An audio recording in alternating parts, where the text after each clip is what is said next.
All right, so hi everyone. For our second episode of Myfi Resources, I have Tanja Hester joining me today. Tanja is the author of an award-winning book, Work Optional, Retire Early, The Non-Penny Pinching Way, and has spoken at many conferences at companies such as Google and Tesla. Tanja has also been featured on the New York Times, Washington Post, Time Magazine, Forbes, among many other outlets for her efforts in promoting topics of financial literacy and being woke in today's world and recognizing how we spend it and the impacts it has on our communities. So Tanja, thank you for joining me today. Thanks so much for having me. Awesome. Great. So as always, I think it's just best to just start off with a brief introduction of yourself for the audience. Sure. So I spent about 17 years working in political media and then political consulting, media meaning journalism, and really doing work that resulted in some kind of social change, whether that happened politically or through nonprofit organizations or philanthropic ones, and really saw over the course of that career how change happens and how it doesn't happen. Right. And so that was very much kind of going on in the background as I was saving up for early retirement and talking about that. And then it had just ended when I wrote my first book, Work Optional. But it was very much, kind of like what was in my heart. I'm somebody who's always tried to fight for what's right or push back against the status quo when it's unjust or unfair to people. And so I was really excited to get to write Wallet Activism, the new book, to talk about that side of it, because I know that it's something that's not just me, it's most of us care about what our money is doing in the world, whether that's through something we buy or where we save or invest that money or how we earn it or, any number of other financial choices that we make. And so it really comes out of, I think, my whole life as a person who's tried to be an activist in different ways, but also having the free time now as an early retired person to actually answer some of those really tough questions that I think are not so straightforward to answer. Right. And so, I obviously have your book, and I've had a fantastic time reading this, and I think it focuses on recognizing things that we typically wouldn't consider as consumers in today's capitalistic society. And so, in one of your beginning chapters of Wallet Activism, you mentioned that transforming yourselves into a wallet activist is to actively reject attempts by marketers and leaders to define you by your purchases, and instead to define yourself by your values, as well as learning how to make choices in the interest of the collective good. So with that being said, what do you believe are some of the obstacles in being a woke consumer in today's society? Yeah, it's funny. I probably wouldn't use the word woke anymore. I think that word has really been co-opted and now Mhm. means something very negative. So maybe we'll just say values driven, something like Right. that, because I think that speaks to people outside of ideology. I mean, I certainly come from a progressive point of view, but the book doesn't presuppose that necessarily for folks. It's about finding what aligns to your own values and what you care about most, and that's going to be different for everybody. But in terms of what's fighting that, I think that we're surrounded by marketing all the time. If you look at the research on it, we know that we receive hundreds, sometimes thousands of marketing messages every single day.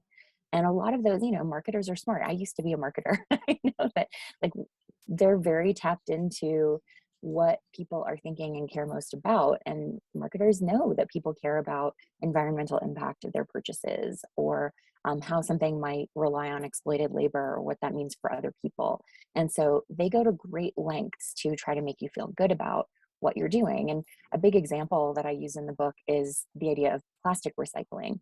So we all want to think that everything we put in that blue bin gets recycled. The unfortunate truth is it doesn't, particularly plastic. Things like glass and metal, some paper, that stuff does tend to get recycled at a fairly high rate, although we could do better as a country.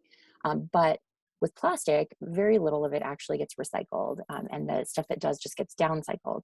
But the plastic industry did research and found in the 80s and late 70s that if consumers felt that the things they were buying were going to get recycled, they felt good about buying more of them. So the idea of plastic recycling was really sold to us as this big environmental promise, when in truth, it was simply a marketing technique for the plastics industry. And that's something that I don't think is widely discussed. I think people are starting to have a sense that not everything we're putting in that bin gets recycled, especially now that China has stopped um, accepting a lot of our recyclable materials. And so it's good that that conversation's happening, but we're surrounded by messages like this every day, showing us how, hey, buying this thing, it's sustainable, it's ethical, all these terms that are unregulated and mean very little are thrown at us constantly. And the goal always, I think it's just really important to remember this, the goal is to sell you something. And so marketers are going to tell you whatever they think you need to hear to feel good about buying that thing, whether it's to make you feel less guilty, whether it's to make you feel like you're doing something good. And so I think a big part of becoming a wallet activist is simply learning to recognize marketing and recognize that someone's trying to sell you something, and that therefore compromises what they're telling you. It might be true a little bit, it might be not really true at all. But that starts with just kind of making that connection of, oh, this is marketing. They're trying to sell me something. What are they trying to tell me? And how is that trying to get money out of my pocket? And once you learn to recognize that, I think the rest of it becomes a lot easier to kind of wade through. Right, absolutely. And I like how you mentioned in the book that we as a community and society essentially have the ability to drive demand and what's best for society as a collective. And there's this statistic that I came across that says back in 2018, aircrafts were responsible for about 3% of the total U.S. carbon dioxide emissions and nearly 9% of greenhouse gas emissions from the U.S. transportation sector.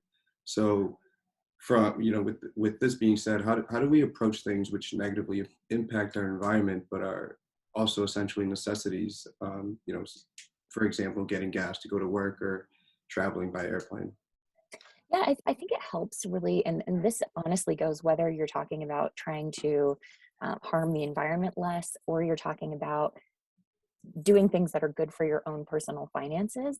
I think a big key is not thinking in polarities, or black and white. So, Hmm. for example, when I used to talk mostly about early retirement, people would say, well, but how do I save for retirement when I love to travel? And it's like, well, travel isn't all or nothing. Like flying to Hawaii 4 times a year and staying at the Four Seasons is one way to travel.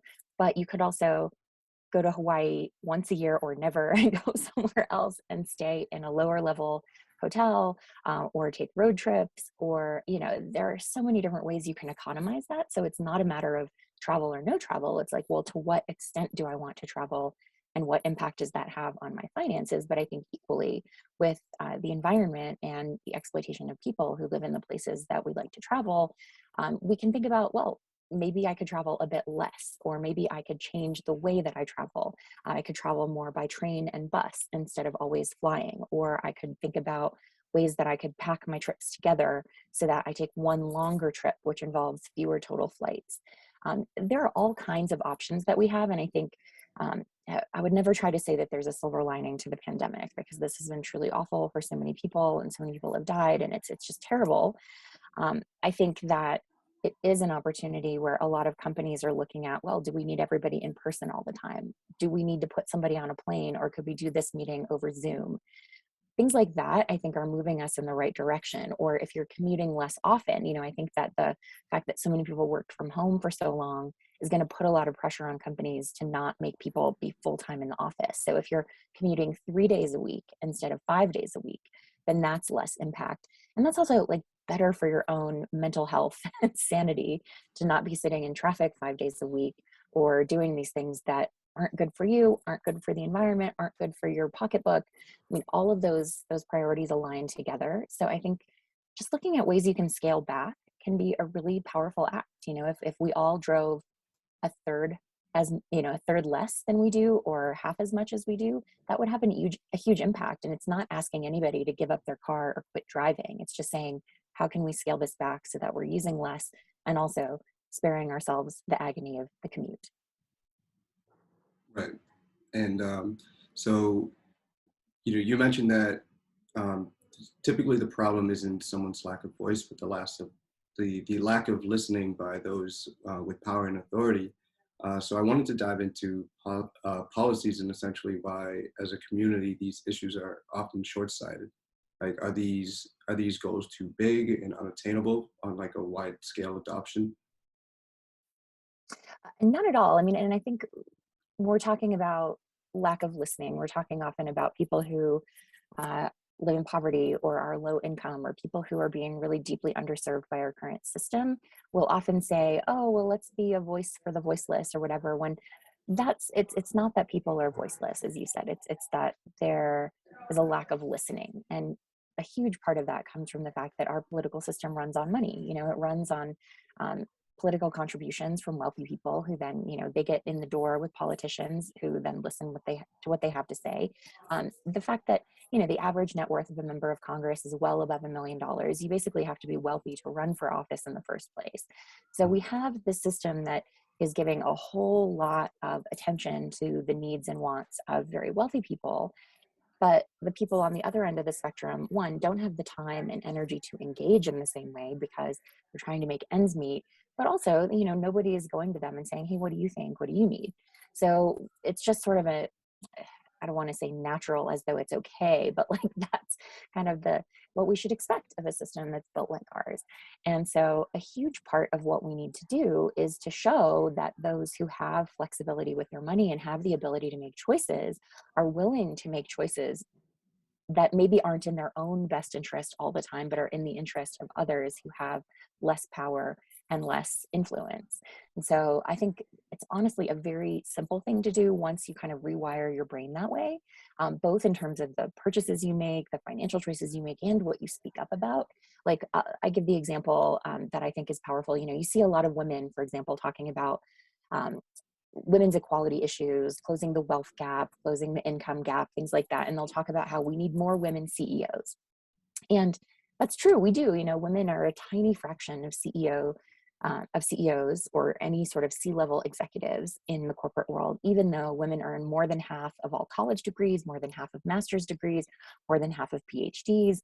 It's true in almost every academic discipline. But yet are deeply underrepresented in leadership. And that's a problem we need to address. But if you actually look at what affects more women and what affects people in a more profound way, it's not lack of CEOs, it's the minimum wage. And the fact that much more than half of all minimum wage earners are women. Most of them are adults who have families and are trying to support them. And so raising the minimum wage would actually have a much bigger impact on women than would creating more, or putting more women into CEO roles.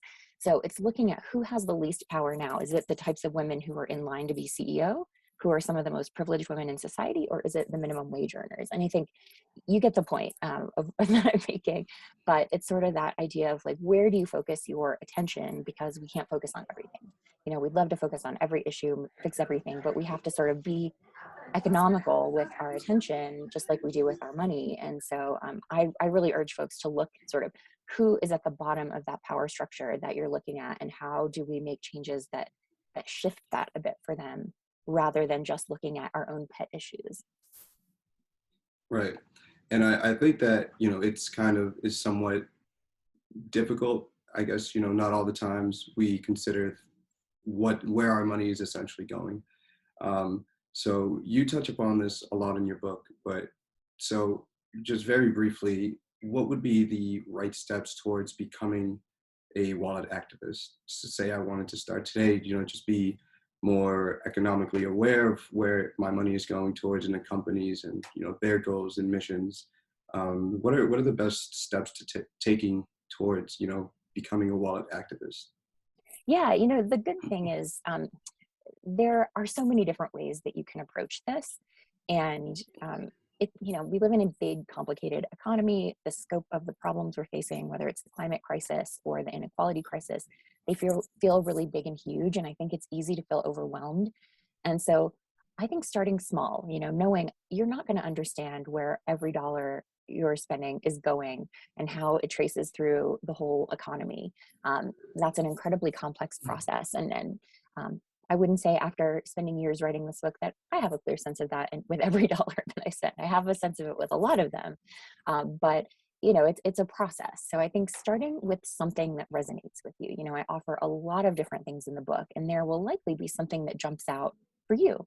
And so starting there, something that I encourage a lot of folks to do is to look at where you bank.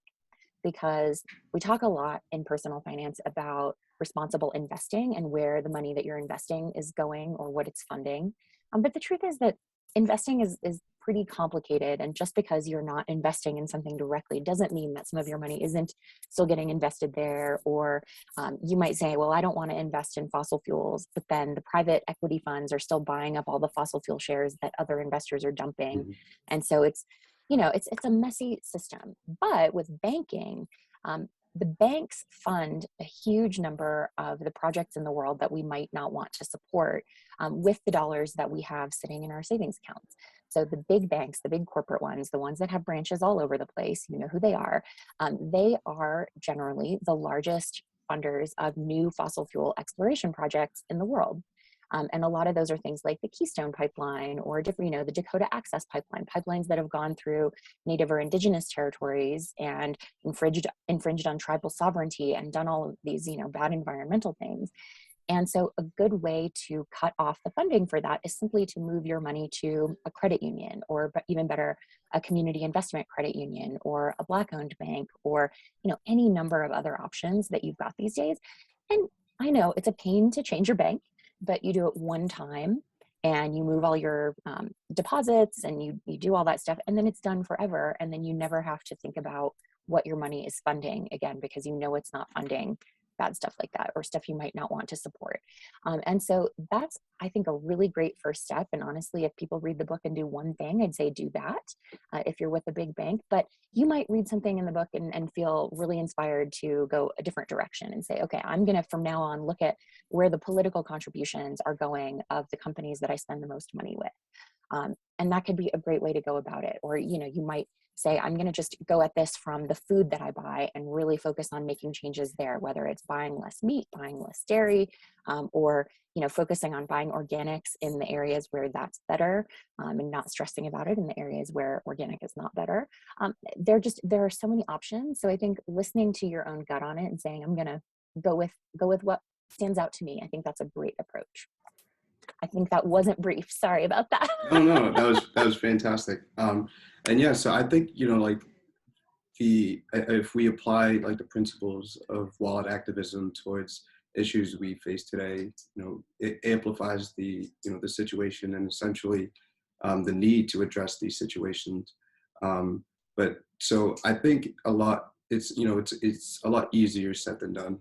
Mhm. But so in terms of some of the topics that are gaining tractions, that has ties to economic and social or environment impacts, um, that are essentially coming about because of the support of a community that's Yeah. recognizing their finances.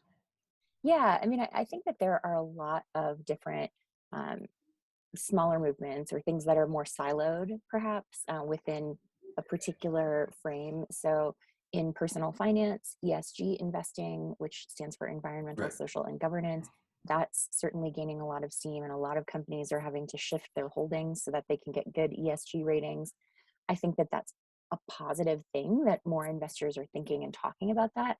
But I don't think it's a silver bullet, and it still has a long way to go. ESG is not a regulated term yet. So you can have all kinds of bad guy companies in a holding and still call it ESG if those companies are just transparent about their governance, for example.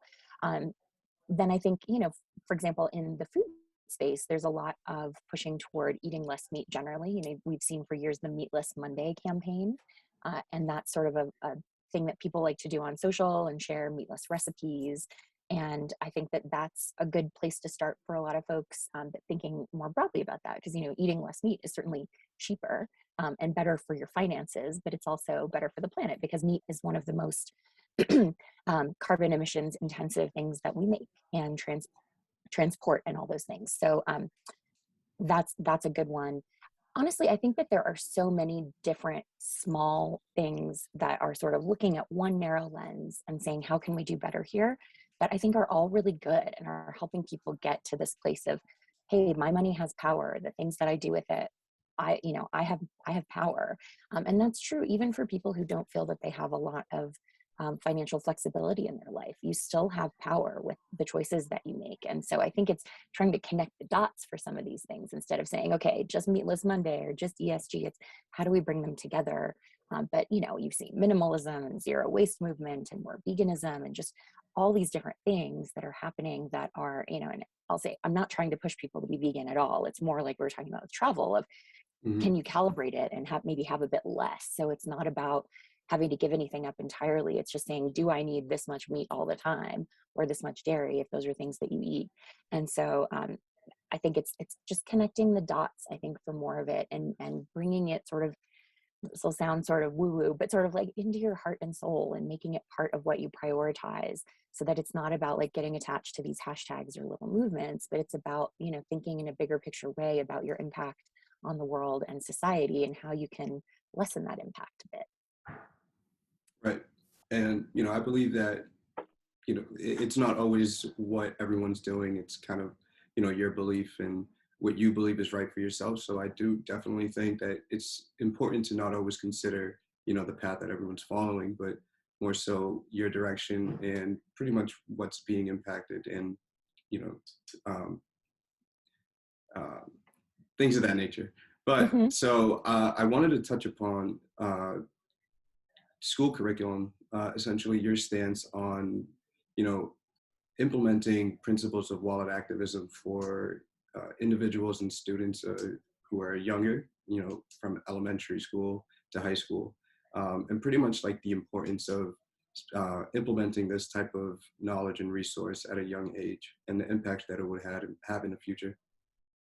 Yeah, I mean, I know that we have a growing movement toward more financial education broadly in schools, and that actually a lot more of it happens than folks know about. We'll say, oh, well, no one's learning this stuff in school. And you look at, actually 90% of high school kids get some sort of financial education. You could talk about whether it's enough, but there is more stuff happening that I think is really positive. I'd love to see maybe different projects in school when students are learning about personal finance that connect some of this stuff, of not just like, how are you spending your money or how are you balancing your checkbook? I don't know if they do that anymore, but like, how are you logging your expenditures and your what you're earning, versus looking at compound interest and things like that, like just the pure financial side, but really merging with that an idea of what is that money doing. And I think some of the things like farm to table movements or CSAs, the community supported agriculture, I think that there would be really cool opportunities in schools to link some of those things. Like maybe you have kids support a CSA through a fundraising project they do, and they actually get to look at, okay, what does it cost to operate this farm, and then also how are we improving things environmentally or for workers in our communities. I mean, I think that's just one idea off the top of my head, but there's so much that you could do that would both get kids into a very business oriented mindset of what do things cost to operate and how does that, translate into profit margin, while also bringing in sort of the values level, the environmental and social lenses, so that people see that, when you spend a dollar, like it's going to a person and or many people, and how are those people using that money? Is it just to support their family, which, I think we can't argue with, that's a good thing, or is it going to support bad practices in the world, or to lobby politicians who are acting against our interests? Things like that, I think, are just, you sort of have to learn how to connect the dots to do that. But I mean, kids are smart, kids are plugged into what's happening in the world, and I think are able to understand that stuff if they just have an opportunity to see it in action. Right. And I think it's, it all pretty much stems from us essentially promoting, this type of content and information so that kids, in this generation can seriously consider, everything that goes towards attaining and spending money. Hmm. But so you also do have another book. What was the title? Work optional. Yep. So work optional. So this is more geared towards retiring early. Yeah. I mean, I call it work optional, making yourself, making it so that work is optional for you, or work can play a smaller part of your life. It's not necessarily got to be full early retirement. And I think most folks aren't truly interested in that, but being able to quit a job that feels toxic to you, or take a couple years off work, or just work less, work part-time, I think all those are really appealing to folks. So I wanted to make them more accessible. Right. And so I think it's, very, very difficult, to venture off, whether it's having a support system or even just the direction itself. It's always good to have someone to guide you and essentially be a mentor to help you in this. But so for a student or someone who's younger and is not looking to be in corporate for 10 years and work their way up in the ladder, what would you say are some key things to consider when venturing out and starting a business? Yeah, and I think even before you start a business, or just sort of anytime you're interacting with money, there's an opportunity to um, create a healthier money mindset for yourself, because I think so much of it is about your mindset toward money and how you view earning more money or moving up the ladder, or things like that. And so I think to the extent you can start thinking at an early age about needs versus wants, I think that that's a really healthy thing to start doing. Understanding needs. Needs are things like food, shelter, electricity, running water, clothing, certainly school when you're in school age. Things like that are really important and essential, and those are needs. Wants are things like video games, candy, a car that you don't truly need if you have a good public transit option, things like that. That it's not to say you can't have those things, not at all, but to say, if you recognize, okay, these are the essentials, these are the things that are nice to have that maybe make life more fun, make life easier, but I could certainly live without. And I think when you view them that way, because I hear so many people, including very successful adults, talk about how, oh, well, I need this or that. I need a new car, even though their car is 2 or 3 years old. Things like that, where it's like, no, it's, you want that. You don't need that. And that's fine. You're allowed to want things and you're allowed to spend your money on things. It's your money. You get to choose. But if you can separate need and want, it becomes much easier to say no to some of those wants so that you can build up a habit of saving money. And the younger you start building that habit of saving, even if it's $5 every time you get some money from family or you get money from a job, even if it's a tiny amount, if you just get in that habit of saving, it will serve you well your whole life.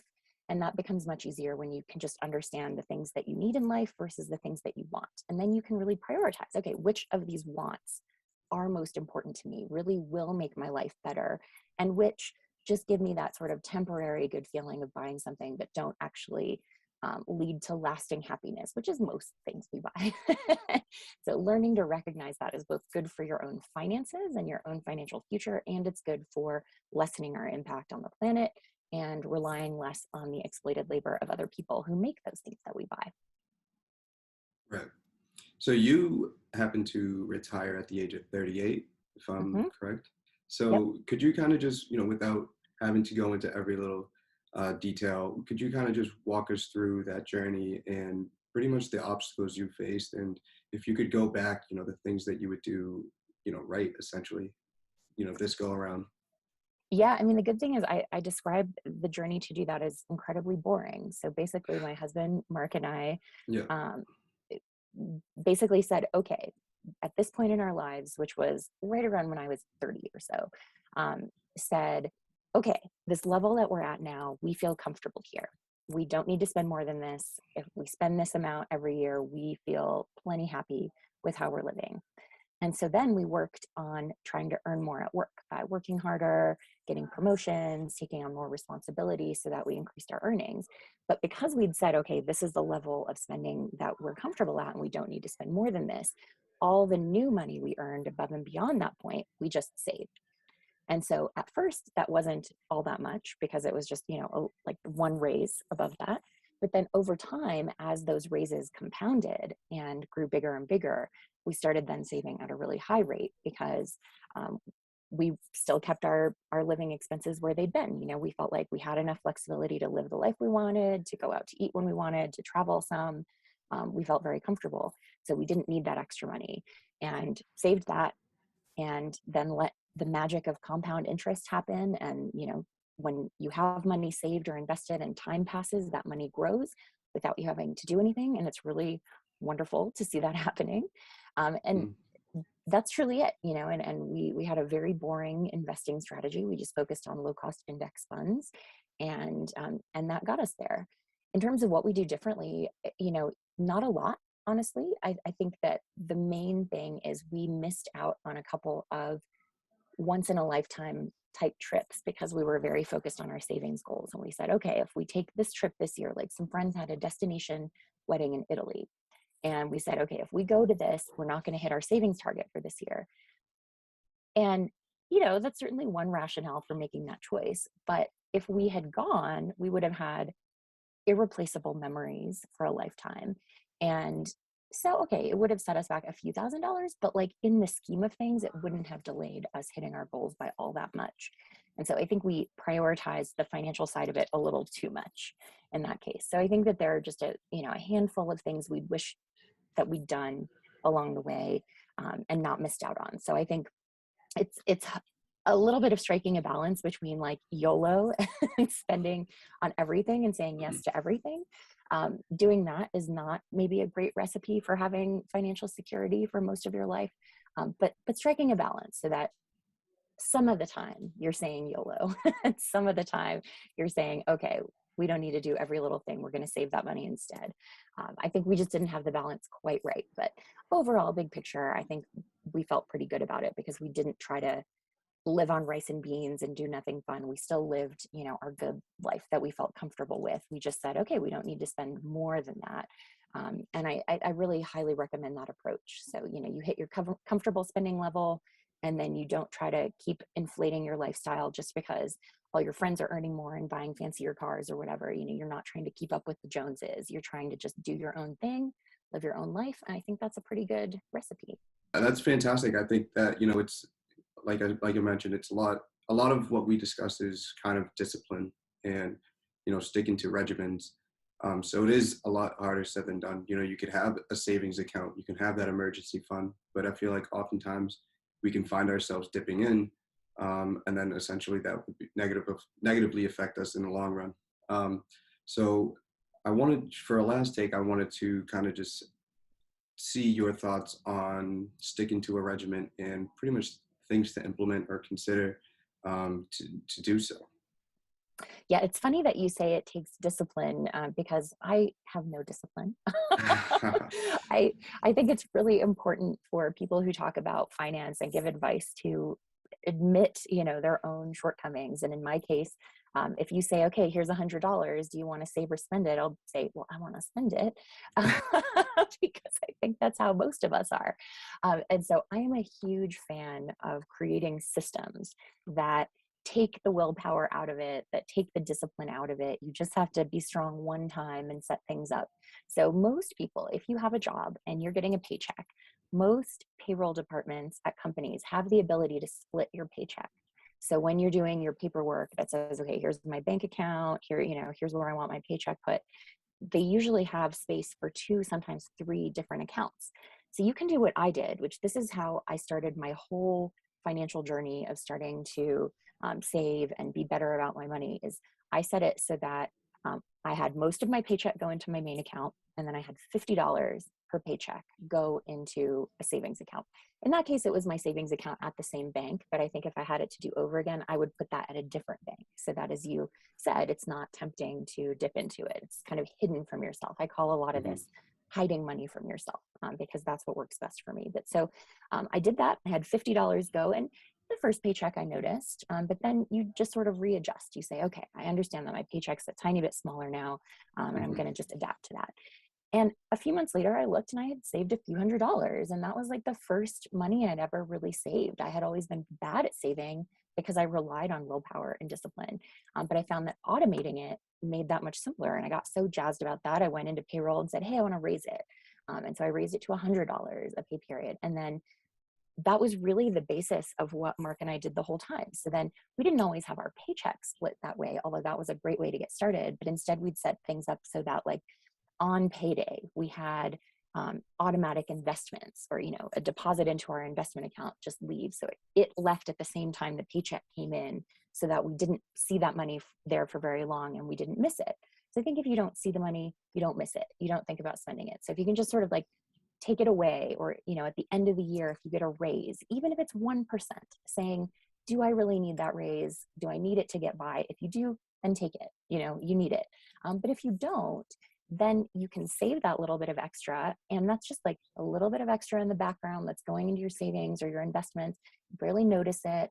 And over time, that stuff really adds up. So that's something I'm a huge fan of, is the more you can set things up so that you've got savings happening automatically, investing happening automatically, maybe debt payoff happening automatically if that's where you are in your journey, so that, you know, maybe if on the first of the month you have to make your car payment, then on the 15th of the month when you get your next paycheck, you're making a second car payment if you can afford that, so that you can get rid of it sooner. Student loans are probably a better example because those are Mhm. much more weighty for people.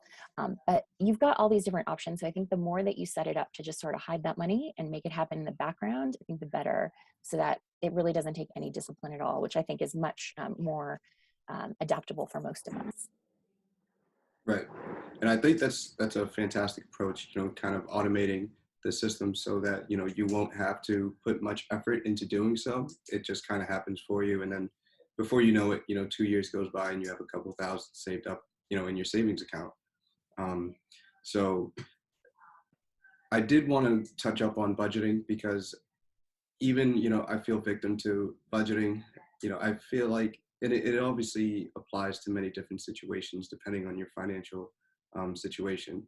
But what is the, you know, why are we so scared to budget? You know, is it just looking at our finances? Is it like that we don't really want to see how much, you know, our account went, you know, dipped down because we got that Starbucks when we shouldn't have? You know, why is it so scary? And you know, how can we overcome this, you know, this obstacle? Yeah, you know, I don't think anybody's going broke on Starbucks. This idea that it's, you know, these kids and their lattes. No. Have the people who said that looked at what a home costs lately? It's you're not, yeah, coffee's not the problem. But I think that we're all just wired a little bit differently. And for some people, budgets work great. You know, some people love them. And there are all kinds of different systems it can take. It can be a line item budget where you say, okay, here's how much I have to spend on groceries, and here's how much I have to spend on this. And some people love that. Others like to do the cash envelopes, and at, you know, at each payday, you take the money out in cash and you say, okay, here's the groceries envelope, and here's, I mean, I'm terrible with cash. If I have cash, I feel like I can spend it. So that system doesn't work for me at all. But I know people who love it. And so I think that there are lots of different ways that you can budget that don't have to be a line item thing. Like for me and my husband, Mark, our approach has always been that we only keep as much money in our checking account as we are allowed to spend. So we know, you know, back when we were paying off our house, we knew that the mortgage would come out on the first, and that was the same day we got paid. So that just took up a chunk of that paycheck right off the top, and then the rest that was there, you know, we had to cover some bills, of course, like we all do. We had to pay the utilities and things like that. But any other money that was there, we were allowed to spend, because anything we weren't allowed to spend had already been transferred into savings and into our investment accounts or into our retirement, things like that. So for us, it was about taking stuff off the top and only leaving money in savings that we were allowed to spend, which I call kind of like the unbudget. And we'd say, oh, we hate budgeting, we don't do it. But of course we did it. It just took a very different form. So I think that the Right. key is less about um, the system that you have and more about just finding a system that works for you, whatever that looks like. And again, I'm a huge fan of hiding money from yourself, but for others who are maybe a bit more disciplined, it could take any number of other forms. So I think if that's something that you want to do a better job of, I would do some searches online. You know, there are people who talk about all of this stuff and talk about all the things that work for them. And so search things like different budgeting approaches or unbudget or non-budget, terms like that that people often use to talk about things like our system, where it's still a budget, it's just sort of a budget in a different form. But I think there's no one right or wrong way to do it. So if you feel like you failed at some budget system in the past, don't beat yourself up. That's super normal. Right. Yeah, I think that was incredibly insightful. Even when you mentioned that, you know, you only have what you need or can spend in your checking. And when I Mm-hmm. think about that, when I think about how I could apply that for myself, I think that, you know, considering all the bills that I have and just leaving, you know, just enough in my checking for, you know, all my monthly bills and just have it occur and automatically, you know, withdraw from my account so that, you know, I wouldn't have to worry about it essentially. And then having the remainder, like that tip you mentioned, you know, going to do payroll and having a percentage of your paycheck going to a savings, then, gradually over time, you essentially hopefully would spend less and save more. So I Yeah. think, I think this is fantastic because, we dive into some tips and strategies that, we can utilize to put us in a better financial position. Um, I think it's important to leave some money in there for the fun stuff too. The goal isn't right. to make yourself miserable with how much you're saving, but I think um, keeping it reasonable so that the fun you're having isn't hurting your progress toward your goals. It's finding that balance. Right. Definitely. So we are near the end of our timer. Do you just have any last remarks? No, I think this was great. I think we covered a lot. And I think it's been nice to talk about the financial stuff in the frame of people's values. So it's not just Right. one or the other, because I think that's what I want to stress is that doing wallet activism and really focusing on what your financial power is doing in the world is not at odds with achieving your financial goals. It can very much be in alignment. And I think the younger you start, the more that that's just ingrained and it's not something that you have to learn or unlearn. You can just sort of go through your whole life thinking that way of, okay, this is what I want to do to reach my goals. What impact does that have? How might I adapt my approach a little bit so that it's not doing harm in the world? And I think that's very, very doable. So I think the younger folks start, the better. Right. And I totally agree. Well, thank you again for your time. I think this was incredibly insightful. And yeah, I hope we can reconnect again. Do you have any upcoming books coming out or any projects that we can look forward to? Um, no new projects at the moment, which I think is good because writing a book is a whole big deal and it's nice to just talk about that book for a while. Mhm. But you can find everything that I'm up to on my blog, ournextlife.com. And that has links to my socials. I'm especially on Instagram and Twitter because I'm an old person. And, and yeah, everything that I do is linked and mentioned there. So I'd love to see folks over there. Awesome. Well, thanks again for your time and I hope you enjoy the rest of your day. Yeah, thanks for having me. Bye.